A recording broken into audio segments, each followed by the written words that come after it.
मेहमान का रिज्क एक सच्चा वाकया बयान किया जाता है कि किसी गांव में एक साहब का अपनी बीवी से झगड़ा हो गया। अभी झगड़ा खत्म नहीं हुआ था कि इसी असना में उनके घर मेहमान आ गया। खावंद ने उसे अपनी बैठक में बैठा दिया और बीवी से कहा कि फल्ला रिश्ता द मेहमान आया है, उसके लिए खाना बना लो। वो गुस्से में थी, कहने लगी न तुम्हारे लिए खाना है न तुम्हारे मेहमान के लिए। वो बड़ा परेशान हुआ कि लड़ाई तो हमारी अपनी है, अगर रिश्तेदार को इस बात का पता चल गया तो खवाह मखवा खानदान में बात होगी और खवारी अलग से होगी। लिहाजा खामोशी से आकर मेहमान के पास चुपचाप बैठ गया। इतने में उसे ख्याल आ गया कि चलो बीवी अगर रोटी नहीं पकाती तो सामने वाले हमारे हमसाए बहुत ही अच्छे लोग हैं, मैं इन्हें एक मेहमान का खाना पकाने के लिए कह देता हूं। चनांचा वो उनके पास गया और कहने लगा कि बीवी की तबीयत आज कुछ खराब है, लिहाजा आप हमारे मेहमान के लिए खाने का इंतजाम कर दें। उन्होंने कहा ठीक है।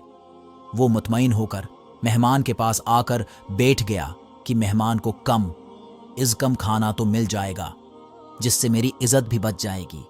थोड़ी देर के बाद मेहमान ने कहा कि जरा ठंडा पानी तो ला दीजिए। वो उठा कि घड़े का ठंडा पानी लाता हूं। अंदर गया तो देखा कि बीवी तो ज़ारों की तार रो रही है। वो बड़ा हैरान हुआ और कहने लगा क्या बात है। उसने पहले से भी ज्यादा रोना शुरू कर दिया, कहने लगी बस मुझे माफ कर दें। उसके खावंद ने कहा कि बताओ तो सही, आखिर तुम्हारे रोने की वजह क्या है, तुम ऐसे क्यों रो रही हो। बीवी ने कहा कि पहले मुझे माफ कर दें, फिर मैं आपको अपनी बात सुनाऊंगी। खैर उसने कह दिया कि जो लड़ाई झगड़ा हुआ है मैंने वो दिल से निकाल दिया है और तुम्हें माफ कर दिया है। फिर वो कहने लगी कि जब आपने आकर मेहमान के बारे में बताया और मैंने कह दिया कि ना तुम्हारे लिए कुछ पकेगा और ना ही तुम्हारे मेहमान के लिए कुछ पकेगा, तो आप चले गए। मगर मैंने दिल में सोचा कि लड़ाई तो मेरी और आपकी है और ये मेहमान रिश्तेदार है, हमें उसके सामने अपने झगड़े की पोल नहीं खोलना चाहिए। चनांचा में उठी कि खाना बनाती हूं। जब मैं बावर्ची खाने में गई तो मैंने देखा कि जिस बोरी में हमारा आटा पड़ा होता है, एक सफेद लबास शख्स इस बोरी में से आटा निकाल रहा है। मैं ये मंजर देखकर सहम सी गई।